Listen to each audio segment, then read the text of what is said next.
Senator. And our last speaker, Senator Mary Siri Carney, you have 4 minutes. And last year, thank you.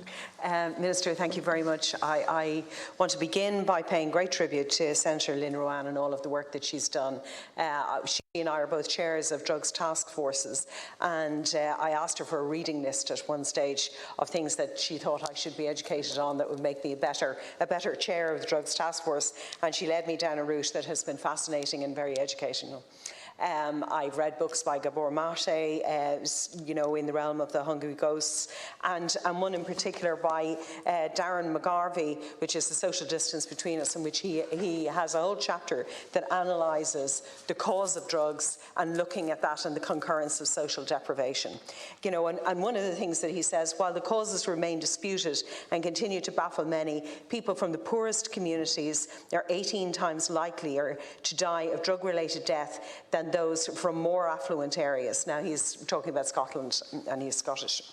But I suppose one of the things that I've been doing for the last year is looking back over the constituency of Dublin South Central, looking back over the employment there in the 40s, 50s, 60s that led on to places where we have a high intensity of deaf schools, we have a high intensity of drugs task forces, of services to the community, because there has been known and recognised social deprivation.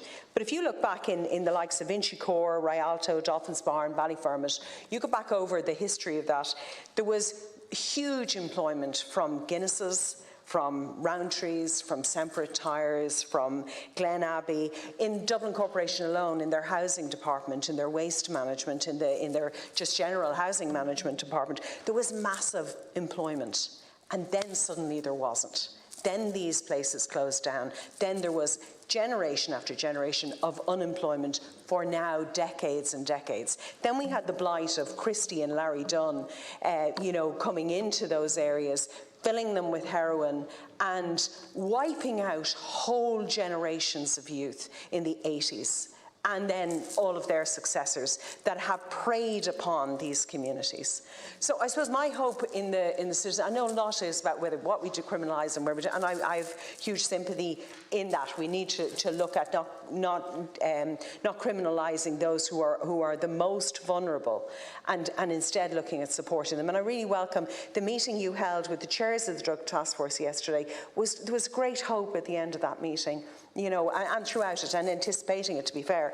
But, in it, one of the key features we've got to look at here is tracking that social deprivation, tracking that concurrence with drug use and addiction, and the fact that if you live in an area like Dublin 12, you're going to have a far greater instance of betting shops, of places that sell alcohol, of drug dealers out on the streets, openly drug dealing. I mean, the likes of Oliver Bond, it is a disgrace, and thankfully Mr. Simon Harris is working very closely on that. We've had a couple of years where and in fact a long time where we've been investing into drugs task forces, and they are incredibly effective. It is my great privilege to see it from the inside, how it works. We've had Minister Simon Harris, when he was in health, looking at the safe zones, safe injecting zones.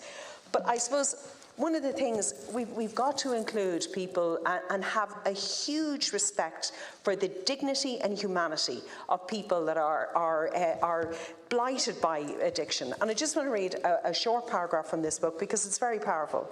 People with drug problems have invariably been portrayed as vulgar, selfish and feckless individuals whose problems are entirely self-generated. The notion that they may actually care about each other and indeed take care of one another has thus far eluded many. But drug takers survive by moving in tight-knit communities, bonded by an acute and constant social exclusion they endure, much like those experiencing homelessness. Every time one addict is found dead, others grieve. They sense too that they might be next. They feel that society has all but abandoned them. Socially excluded, bastardized by the public and misunderstood by many who wish to help them, what is there to live for? And so they do what we all do when terrible things happen. They reach for whatever numbs the pain. As they do, the social contagion spreads, tearing through entire families and communities, leaving death and despair in its wake.